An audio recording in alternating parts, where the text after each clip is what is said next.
Players ready to go as we are getting started with the draft. Make is able to make it on another account, playing under the name Fizzy for today. So if you see a guy named Fizzy and you're like, who the hell is this guy? That's Make. Let's take it to Towers of Doom here. Chili Mountain versus Granit Gaming. Chili Mountain's got first pick.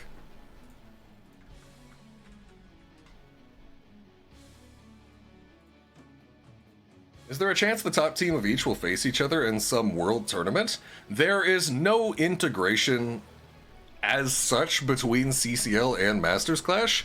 However, there is significant overlap in players and teams between the two. The top team of MC does not play against the top team of CCL in any context whatsoever, but you will see a lot of the players, you will see a lot of overlap in players and teams between the two. For instance, Oxygen and Granit Gaming, it is identical rosters between CCL and Masters Clash. Lucio, Johanna, and Garrosh gonna be banned out right here, right away. A little bit of a tank choke occurring, and there's the Sylvanas ban. Sylvanas seeing higher ban priority this week than we've seen in the past right here. I wonder if this is reflective of some scrim results lately, as Dino picks Tyrael. We saw Dino a few weeks ago pick Tyrael on this map and absolutely bully Lunara. If memory serves, he might have been Lunara getting bullied, I'm not quite sure, but I'm pretty sure he was the Tyrael, and he went for the full auto attack build, absolutely bullying the backline. Oh, and hey, we talked about Tyrael bullying Lunara with that build, and then hey, there's the Lunara pickup right there. As well, Wubby gonna lock in Blaze.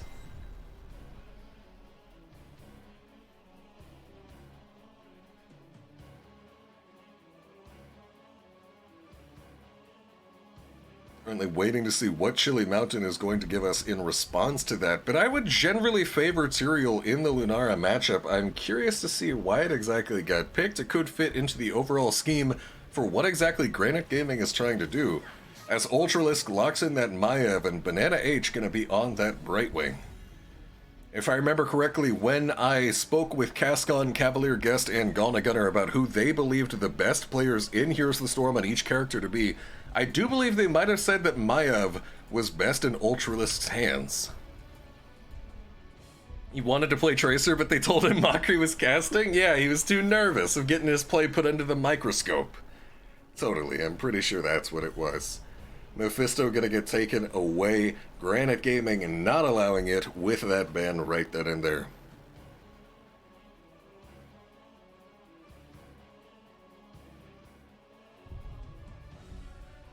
See what the other ban is in just a moment. Waiting now on this tourney game. Let's see. Genji gonna be taken away right there. Genji was speaking with Ghostdunk earlier how this is a hero that tends to be more of a competitive only character. You see him in certain drafts and the enemy team lacks peel. I personally find it a bit questionable to ban it out when your team has Tyrael Brightwing. I think that Genji might struggle to be able to find those ganks and that backline pressure, but regardless, Chili Mountain, hey, they're the top team of MC for a reason, okay? They know what's going on with these bans. I'm gonna take their word for it over mine. Breeze and Azurite locking in Diablo Deckard, the double Ds on the other side right then and there. Deckard, notably one of the few healers in the game with no real ability to remove any CC from his teammates whatsoever. Largely a support that focuses on helping his teammates engage fights. It's going to be interesting to see how that dynamic plays out against the Maiev. Ooh, that's how Vikings coming out from Dequaza. And suddenly this Genji pick makes much more sense, or rather this Genji ban. Afraid of having the Genji camp the Lost Vikings players and taking them out right there. Modcheck picking up the Tyrael. I will say this 4-man does not appear to be what I would typically consider a conventionally attractive 4-man with the Tychus Maiev. Typically I'm looking for something with a little bit more push pressure. However, their ability to punish clumps with that Maiev in the permanent 4-on-4 is going to be interesting. And of course, Vikings always such a threat on Towers of Doom, especially whenever you're talking about the triple altar objective phase. The ability to simultaneously pressure all three objectives while also putting high amounts of pressure on one of those with the 4-man, with a Lost Vikings comp on Towers, absolutely crazy. I fully expect to see some success here. I often, very, very often in my own games, ban Vikings just because of how irritating they're going to always be to play against on Towers of Doom. I expect to see the same right here from Chili Mountain. This is going to be interesting to see how the responses come out from the side of Granit Gaming. Of course, Dequaza does have the duty on him to avoid inting the Vikings for Li Ming resets. If Li Ming is able to pick up those kills on any of the Vikings mid-team fight and get resets, that could very quickly spell disaster for Chili Mountain. But Chili Mountain, like I said before, they're the #1 team for a reason. You gotta give them the benefit of the doubt right here. I think this is going to be interesting. Waiting as we load on in. I'm noticing also what I think is a bit of a lack of macro pressure on the side of Granit Gaming with only Blaze, Li Ming, Lunara. When you compare that with the macro pressure of Vikings, Maiev, and Tychus, I think that Granit Gaming might have a tough time keeping up in the map pressure. We'll see though.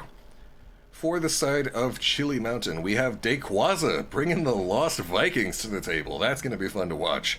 Mod check on the Tychus, Dino on that Lunara, Banana H playing Brightwing, and Ultralisk playing Maiev.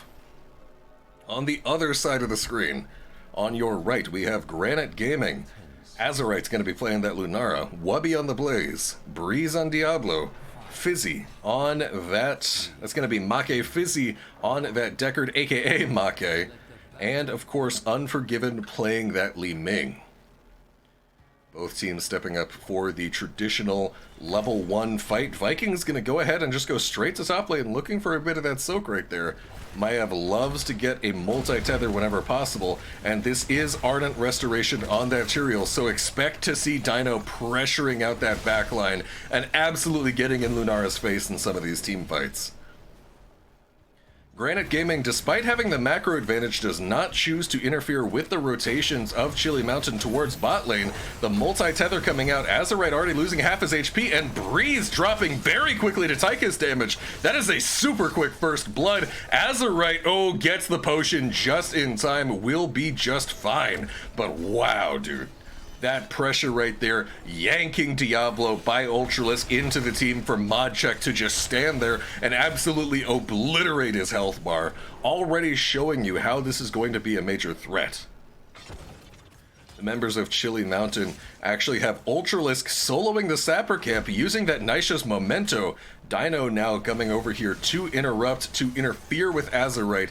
Dino dropping out that sword, and here you see, we're going to see a lot of that. Dino stepping up to pressure onto the Lunara. Sapper camp's taken first on the side of Chili Mountain, and here is some aggressive play. Make trying to get pulled in by Ultralisk, will not be able to find it.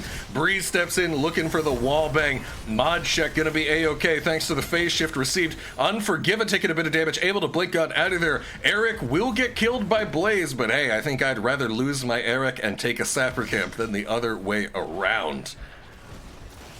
Alrighty, Sappers going in for the members of Chili Mountain, who have a strong early lead at the moment. Nice half-level lead already, 2 minutes into the game, and half of this gate down a tower and a sidewall, or tower and the gate, actually more than it, more than half of the overall HP of that structure right there for sure.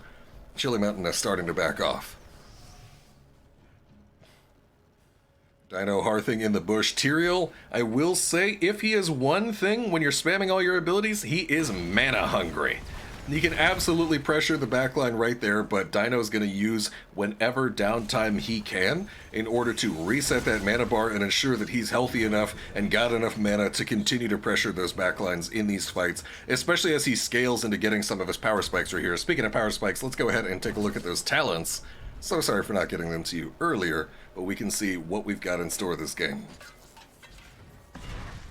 Ooh, Wubby, a rotation onto him in mid lane. Jet propulsion's right on out of there, but gets yanked back into the action. There's Ultralisk getting the pull already right off the bat. Breeze looking for some pressure onto Dino. Not able to find much, however. Unforgiven thought about going for the capture for a moment. Decides against it. Eric threatening that top lane turn-in as well.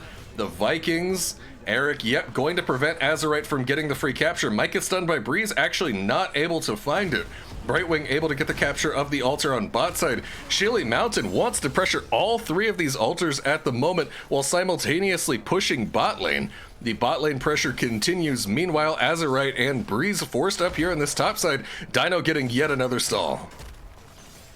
Ooh, Dino actually teleports in and will receive the phase shift, and what did I tell you? Dino always looking to pressure onto that Lunara with this auto attack Tyrael right there. Level 7s, of course, have been achieved on the side of Chili Mountain. The stun comes out onto Banana H. The body block is mean, but Banana will be able to walk on out of there. He's A-okay. A nearly full level lead in favor of Chili Mountain at this point, who still have yet to secure objective number 1. And of course, anytime you're playing with Lost Vikings, you love to stall these objectives while those Vikings go out and soak. That's why you see Olaf out there soaking bot lane, which of course gives a natural advantage over to Chili Mountain. If they could just soak forever while this objective goes on, that's exactly what they love to see. Fizzy getting a bit of stall right there. That's of course Make, not actually Fizzy. Oh, there is a pull. The Umbral Bind on Breeze sets up so much damage, and Diablo just getting absolutely melted by this combination of Maiev pulling him in to enable Tychus, and Chili Mountain takes all three of the first altars after assembling a nice XP lead as well. This is looking like Chili Mountain's game so far. Make getting pulled by Ultralisk into the action once more. Will drop very low, but will not get finished off. Members of Chili Mountain now licking their wounds. They are missing some HP, but they are very happy with how things are going. A half-level lead in their favor. Ultralisk taking sappers. Notice Ultralisk's extremely defensive positioning on this, conscious of the fact that the members of Granit Gaming could have been looking for the invade, but instead they're on their own sapper camps right here. Each team gonna trade sappers in the moment. Level 10's just around the corner for Chili Mountain. Dino scouting forward, realizing that the sapper camp has been taken before they were able to arrive all the way there, will elect not to go in for the aggression, just trying to secure a level 10 advantage. Dino clearing out the Wisp from Lunara. Now level 10s have been secured, so the members of Granit Gaming forced to play extremely far back. Here's Ultralisk with a highly aggressive dive forward, able to vault to the Wardens to avoid a lot of that damage, receives the phase shift and the sanctification. Breeze yet again getting yoinked, but this time Modcheck was not there to shred him with the minigun. Instead, popping that Odin, looking to secure this bottom bell tower, getting big damage onto it in the meantime, and Chili Mountain has another wave fast approaching. Level 10's not yet achieved for the members of Granit Gaming. Dino and friends starting to back off right here. Chili Mountain, oh wait, hold on, here's some more backline pressure, as now Dino is in there and not going to find anything just quite yet. Level 10's now achieved for both teams who are on equal talent tiers.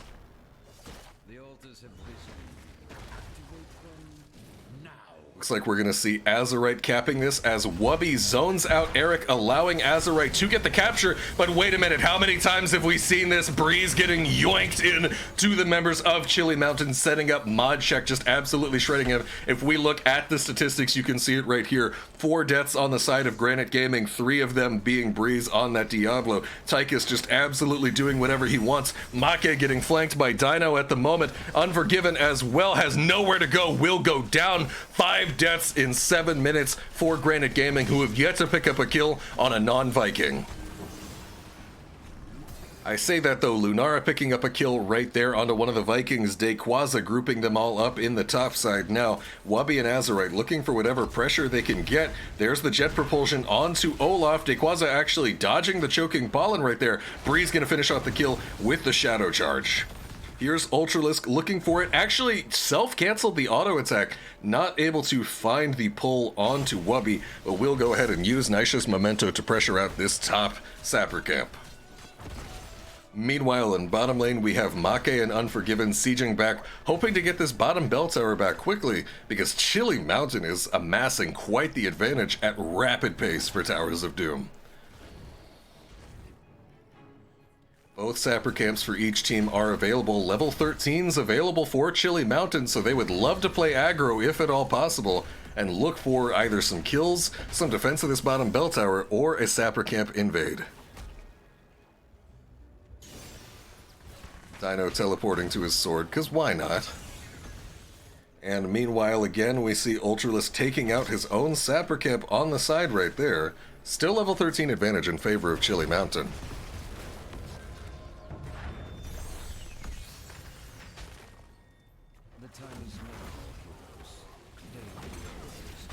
This bottom bell tower taking significant damage from Unforgiven, getting that chip damage in on it over and over, but not able to get it down in time before these altars, as now Granit Gaming dips below the half HP core mark.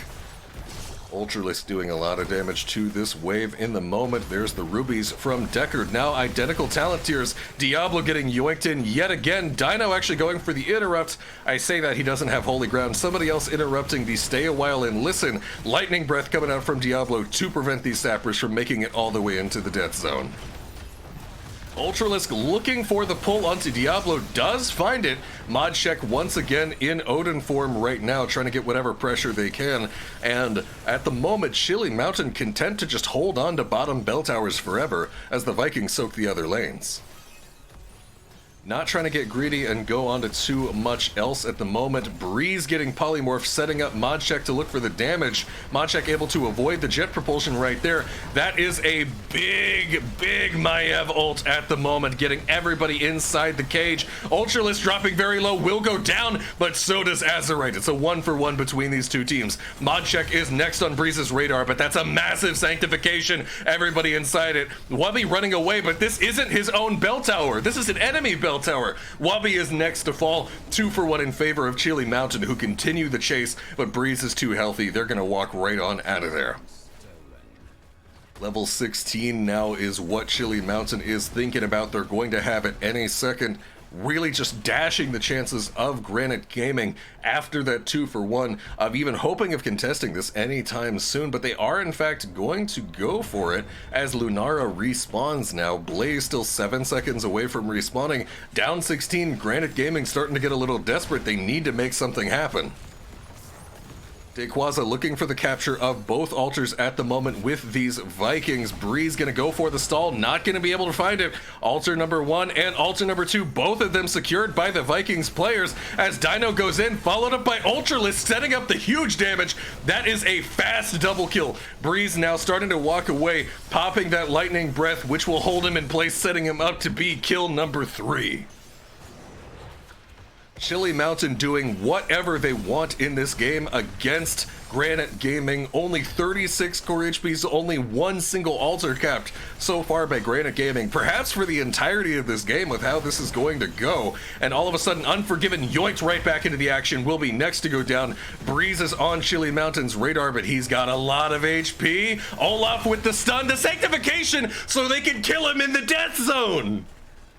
Wow, okay, Chili Mountain with such an aggressive sanct right there to set up that kill. Very well done. Breeze going down yet again. 12 kills on the side of Chili Mountain. Bottom bell tower is theirs once again. Both teams are on equal talent tiers, so if Granit Gaming is going to make anything happen, they have to do it before Chili Mountain can get 20. But at this point, it looks like CM is just cruising to the victory.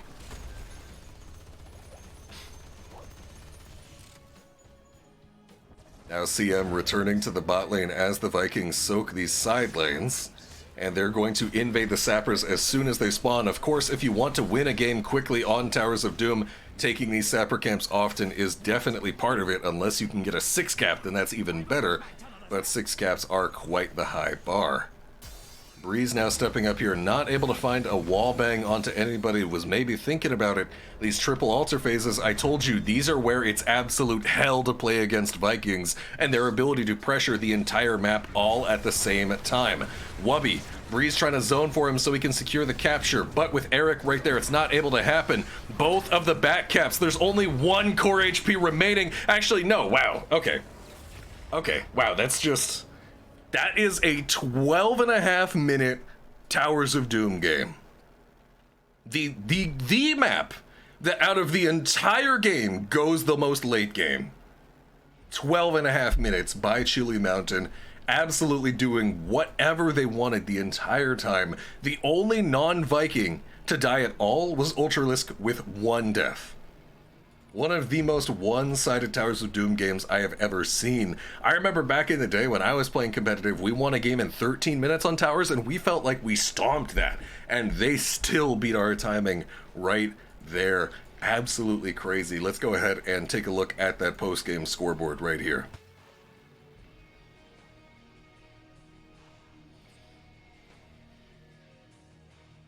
Chili Mountain doing whatever they want in this game. Full gem build coming out from Make. Absolutely massive pressure right here on the side of Chili Mountain. Taking out everything on Towers of Doom. I'm seeing if we have any information about where the next map is going to be played. Doesn't look like it just quite yet.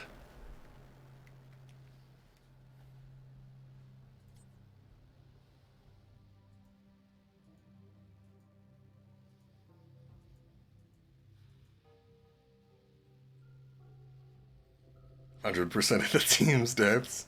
Nah. What a crazy game, though. That four-man power, Maiev able to pull Diablo into Tychus, because Tychus's whole deal, chat, is that he functions very, very well when his teammates are holding enemies in place so that he can stand still and just absolutely shoot. And so when you have a Tyrael, well, then you don't have a stun tank, right? So Tyrael's not able to hold people in position for Tychus to shoot them.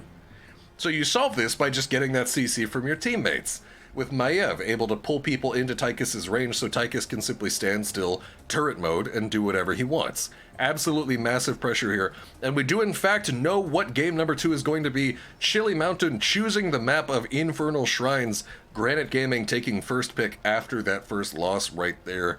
This will be Granit Gaming's first pick, Chili Mountain's map pick, Infernal Shrines, game number 2 of series number 4. Of course, I must remind you that today we have 5 series, so this will not be the final series as it usually is when we have series number 4. After this game is going to be Rage Quit Gaming versus Oxygen Esports.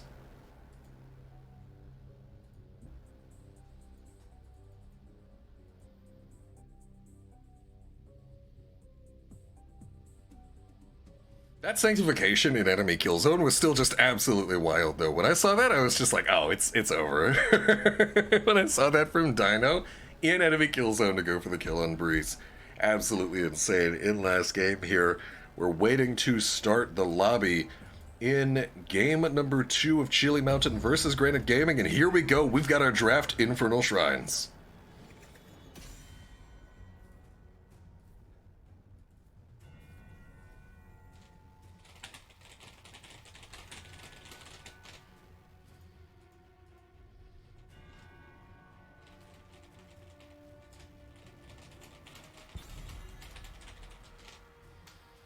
Waiting on right here, we've got Infernal Shrines. We're in the ban phase. Granit Gaming versus Chili Mountain. Granit Gaming, I hate to say it, getting absolutely whooped in game number 1. We'll see if they can bring it back in game number 2, hopefully with a bit of comeback right here. They saw that Maiev and they want to take it right away. Not going to allow that to happen. Taking it right on out of there. Meanwhile, Lucio banned out by Dino. Kerrigan as well, a common pick on Infernal Shrines, especially in Europe. You don't see as much Kerrigan play in North America, but Europeans absolutely love their Kerrigan, and this is probably the most prominent Kerrigan map in the entire game, due to her ability to just absolutely clear through those shrine minions and get so much extra self-shielding from it. Augur, of course, also with those permanent spins, with those abilities to clear out the objective, also going to be banned out as well. Wubby gonna reprise his role as that Blaze here in game number 2, picking it yet again. Hopefully gonna go a little bit better than game number 1.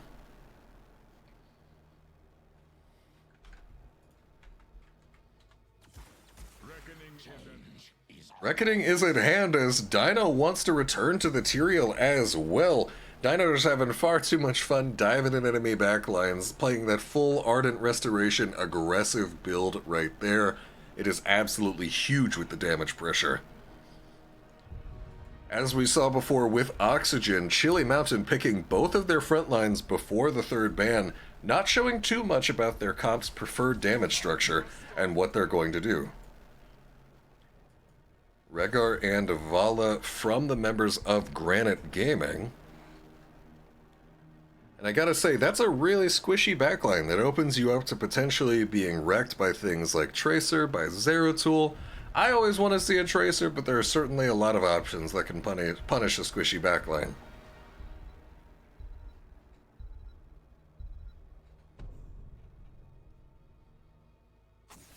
Malthael actually taken out of the equation. What's going on there? That has to be some kind of specific strategy that was run by Granit Gaming in scrims. If they're already showing their offlane Blaze and Malthael still got banned out right there, I'm really curious, unless they just plan on running a bunch of tanks. I'm really curious to see what exactly was going on with that ban. Mephisto banned out by the members of Granit Gaming, potentially hinting at a possible double support Vala hypercarry composition. We'll see right here. Mod check on the Hanzo Deckard, gonna be picked up by Banana H as well. I'm still trying to figure out what's going on exactly with this Malthael pick right here. There is also... I don't even know. Honestly, I don't even know. My NA brain is far too small.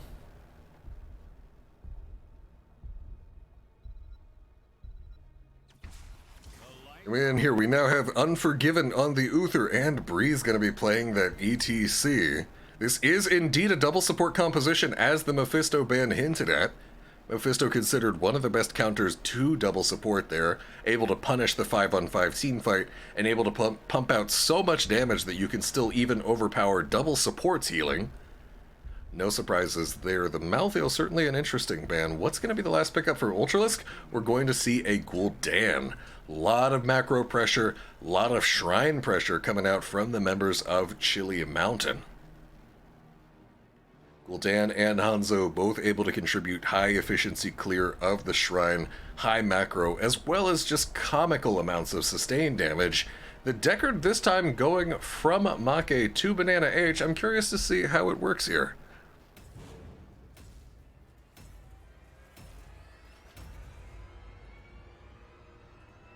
So we take it into game number 2, Infernal Shrines Chili Mountain versus Granit Gaming. Don't forget that after this will be our final series of the day, Rage Quit Gaming versus Oxygen Esports. Cho'Gall? No Cho'Gall. I can see why you would think that, though, with the Malthael ban. That makes sense. But with Tyrael Dahaka picked up first, I'm not quite sure. It would have certainly been interesting, though, definitely. Have we seen a Cho'Gall yet in Masters Clash? I feel like we might have seen one, but I'm really not sure at the top of my head. Alrighty, we've loaded into the game. Let's go ahead and cycle on over right here. And on the left side of our screen, we have Dino on that Tyrael, Modshek playing Hanzo, Banana H on Deckard, Dayquaza on Dahaka, Ultralisk playing Gul'dan. On the right side of your screen, never mind, I just realized I didn't change the scene. Let's go. Let's do that again. Alrighty, Banana H gonna be playing Deckard, Dino on that Tyrael, Dayquaza on Dahaka, Modshek and Hanzo, and Ultralisk on that Gul'dan. On the right side of your screen, Granit Gaming. We have Wubby on the Blaze, Azurite on the Vala, Breeze on ETC, Unforgiven playing Rehgar, Make on Uther. They were all really clumped up, so it was hard to see for a second, okay? Now, Dino stepping forward here, aggressively scouting out, will get stunned by Make. Breeze hopping on over, but with Dino using that sword, able to get right on out of there. Dahaka is looking, but not able to find anything just quite yet. Dahaka gonna go ahead and get started on the soak in the side lanes. Breeze scouting out the rotations from the members of Chili Mountain. I gotta say, if we saw Breeze getting abused last game in terms of dying a lot on Diablo, well, ETC's an even more fragile tank. Of course, this time he's not playing against the classic tank buster of Tychus, but he's still got a lot to worry about right here. Notably, Gul'dan opting for Corruption build, which is big late game burst damage. Wubby with a kind of awkward jet propulsion, not able to find it onto Dino right now. Ultralisk looking to get started with this siege camp. Unforgiven and Make going directly onto this bottom siege camp as well, trying to see if they can get any kind of advantage over Chili Mountain, as Chili Mountain, Ultralisk and Modshek both hopping off of the siege camp. Chili Mountain just letting their own siege camp refresh his HP as they rush straight down to this bottom camp. Dayquaza also on the scene as well. This is going to be an uncontested siege camp right there. A bit of an unconventional call from Chili Mountain, but working out in their favor as they completely abandon their own siege camp mid-attempt when it's almost completely done in favor of taking the bottom neutral siege camp. Now finally moving over toward their own camp, Chili Mountain taking it out, Bruiser soon to follow.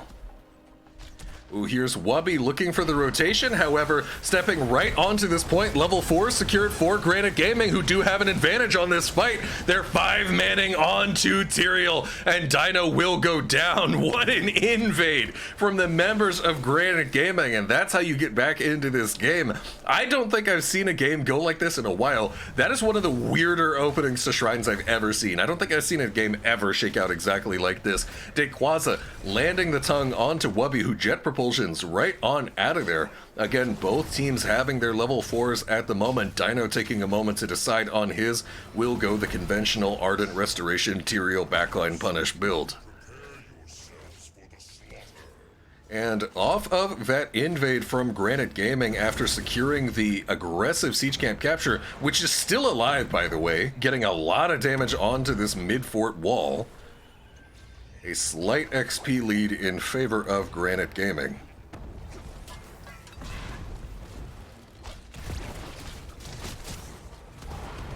Now Dequaza staying top lane at the moment, looking to use Dehaka to pressure that out. Stun chain onto Dino will cause him to lose about 70% of his HP, has yet to take the sword out, will finally get on out of there. Ultralisk pressuring from over the wall. Dequaza pressuring in. Dequaza will Z in behind. Here's the Brushstalker, and Wubby's all the way top lane. This is a 5v4 in favor of Chili Mountain. Make starting to walk on out of there. Oh, the breeze face melt preventing Dequaza from landing the tongue. Such good timing. However, with Wubby still top lane, Granit Gaming not able to pressure this objective. They do have level 7 advantage in their favor, however. We can see them getting locked in at the bottom of the screen. First objective going in Chili Mountain's favor.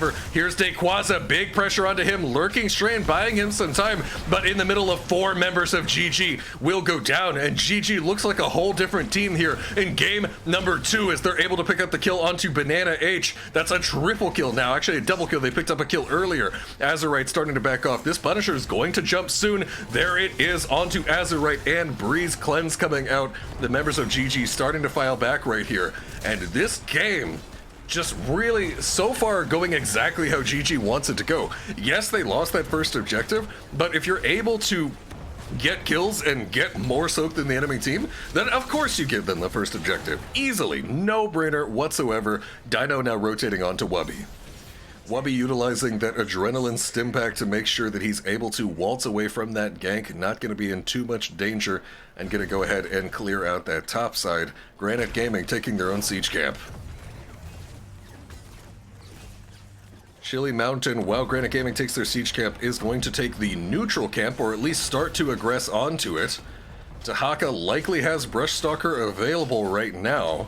Make stepping forward aggressively, and everything's just going on to Dino, who's dropping so rapidly. Granit Gaming, again, just looks like a different team in game number 2. All of a sudden, there must have been something, there must have been one hell of a pep talk coming out of that game 1 leading into this, as now Azerite invading the enemy siege camp.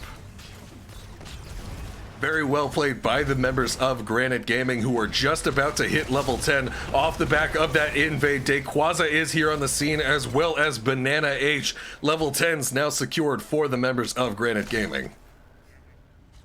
Ooh, Ultralisk has left the game and is currently lagged out. I expect to see a pause. There he is back in it, and he is okay. No pause whatsoever. CM did not seem it necessary. And now a full level and a half lead for Granit Gaming, who aggress onto Dino yet again. There's another stun. Make not able to find it. Dino just barely avoiding the Hammer of Justice, but Dino still getting on out of there.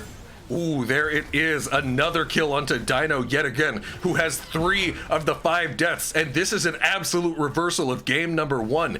Game number 1, we had Chili Mountain bullying Breeze and just farming him in the early game by just chain CCing him and killing him. And game number 2, the absolute reversal to turn the tables onto Dino and take him out over and over and over.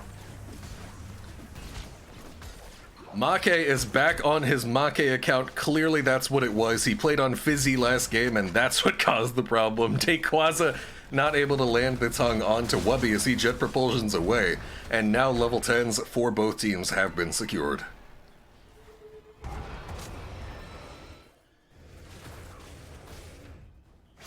Ooh, both teams forming up near each other towards this top side of the map. Make and Breeze now walking away from Dino as he pressures them out. Azerite getting started with the Bruiser camp in the back line. Chili Mountain going to file over to their Bruiser camp right here. Chili Mountain has only, by the way, I must remind you, chat, Chili Mountain has only lost a single game so far in the entirety of Masters Clash. In the entirety of the group stage, at least. I'm not quite sure about qualifiers, as now Breeze exchanging some damage with the members of Chili Mountain. Each team on equal talent tiers at the moment. Rehgar clearing out mid lane for Granit Gaming, trying to secure that 13 advantage for this objective, if at all possible. Ultralisk getting clear on the Shrine before that can happen. Unforgiven now joining, and Granit Gaming will have the advantage of the Bruiser camp. 13 advantage now coming in for Granit Gaming as well. Any second, there it is. That's an aggressive slide from Breeze onto Ultralisk. Lands the body block. Body block will be broken by the Horrify, but there's the Divine Shield setting up the uninterruptible mosh pit onto Ultralisk, but Sanctification on the response is instant. Breeze sliding out to reach to the bunker. Dragon Arrow does land. Breeze getting back on into that bunker, but it's about to die. The members of Granit Gaming filing on out. Jet Propulsion lands onto Dino, but he's not going to go down. He's actually going to teleport right on into the action. Dino taking a lot of damage, will go down, looking for some trait value at this point, going to explode onto the members of Granit Gaming, but this is now 5v4 up level 13 in favor of Granit. Dequaza starting to walk on out of there. Dequaza misses the tongue onto Wubby. Breeze looking for the power slide, but Dequaza's walking on out of there, and this is an easy second objective of the game after giving up the first for Granit Gaming. Members of Chili Mountain backing off. Ultralisk looking for a siege camp capture. Will probably head back to help his teammates defend against this next objective, but taking out the siege camp in the meantime. Their Ultralisk now starting to head back up as Granit Gaming finishes off second objective of the game. Level 13 about to be secured for the members of Chili Mountain. Push pressure starts before the Punisher even makes it up there. Dino now in the middle of things gets stunned right in there. There's a stay a while and listen from Banana H, and Rehgar gets popped. Mod checks Dragon Arrow not gonna land, looking like Lolam from earlier in the day. Breeze though finding himself in the thick of things, dashes into the corner of the Deckard route, but I don't think he was gonna make it out one way or the other, as this Punisher has somehow gone past the fort and is actually hitting the keep wall. I don't think I've ever seen this before. It must have had something to do with aggroing onto a hero and then going past them. But this Punisher, because of this, is actually not going to take out Chili Mountain's fort. And Chili Mountain, although they've been behind so far, certainly not insurmountably behind, as they now invade the siege camp of Granit Gaming.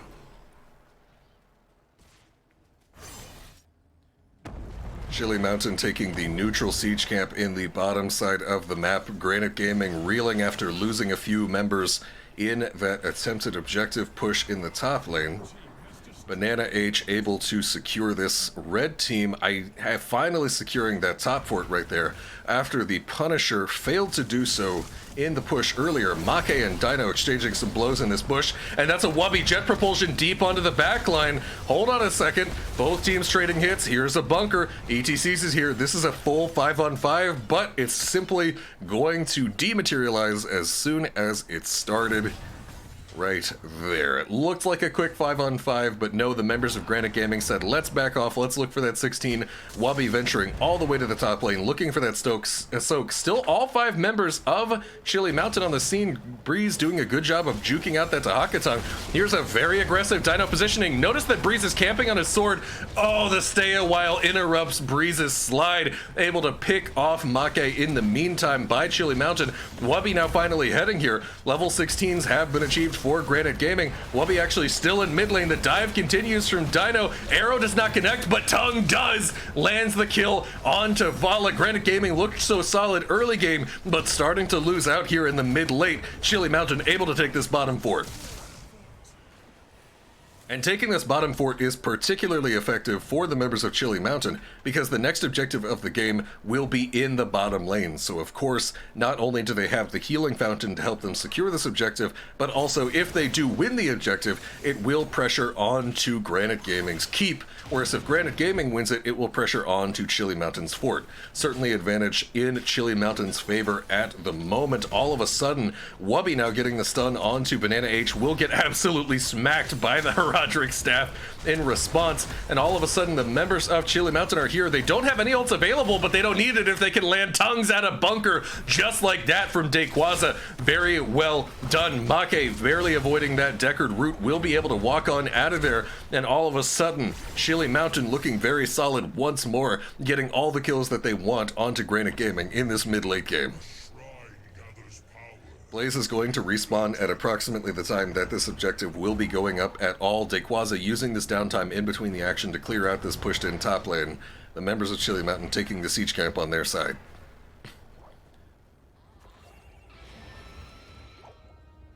It's still anybody's game here. Both teams missing one fort. However, Granit Gaming is missing the more immediately relevant fort in the bottom lane for this bottom objective, but they do have positioning on this right here, right now. Wubby walking in from base is on his mount as Breeze scouts forward very aggressively. Dino jumping in on the back line. Dino getting absolutely slid by the members of GG, but actually able to avoid it with Sword of Justice, and that's a huge tongue. Dayquaza feels like he's hitting these tongues on CD. We see pings onto Vala, Divine Shield countering the Horrify. Dino continually jumping out from within the members of Granit Gaming, juking out their cooldowns, and now cooldown advantage easily in favor of Granit Gaming. Dayquaza missing the tongue right there.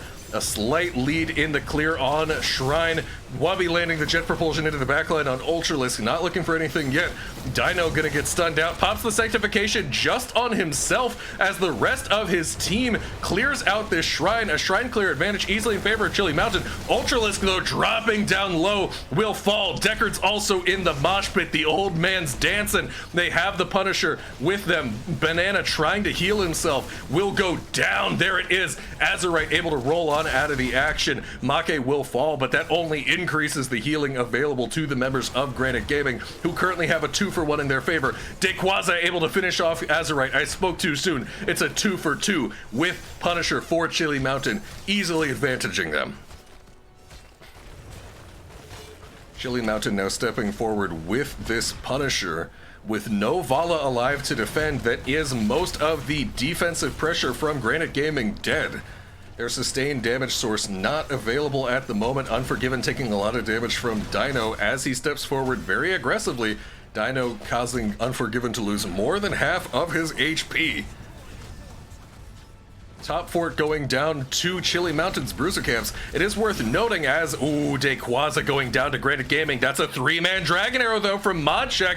Absolutely big pressure. Wubby certain to go down. There he goes. 4 members of Granit Gaming dead for a brief moment right there. But it is worth noting that the entire time that that objective fight was going on, we had camps pressuring the side lanes from Chili Mountain as well. So those side lanes also just absolutely getting wrecked. And it feels like in the blink of an eye, Chili Mountain just completely dominating this game at the moment with a strong lead, but certainly not a guaranteed victory just quite yet. Granit Gaming looking to scale back up to 20. They're going to need to deal with this bot lane pressure right here, especially when you consider that they don't have a global, and next objective is guaranteed not to be bottom lane after this. That split lane pressure is going to be huge. Dino hopping over the wall right there, trying to bait out some more cooldowns.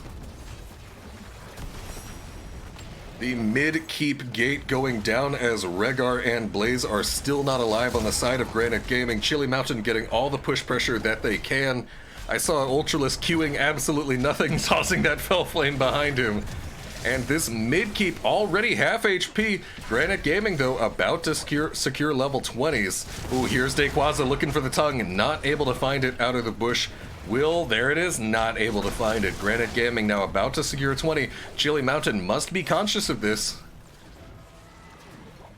Dino tossed in his sword, but will not follow it in, not even with that Sword of Justice. And there's a Blink Power Slide as soon as 20 is achieved.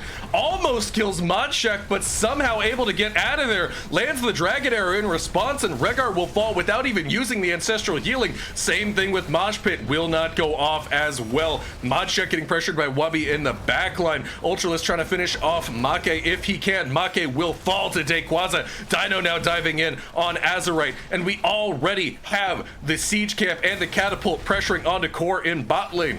Chili Mountain with the pressure already on at the moment, finishing off Midkeep and now getting damage onto this Core. Granit Gaming, it looked so good. Where did it all go wrong? Core is below 50. Chili Mountain has all 5 members alive. They just need to hit the Core to complete the sweep. They've almost got it. Dino will go down. Core is dead. Chili Mountain 2-0 over Granit Gaming.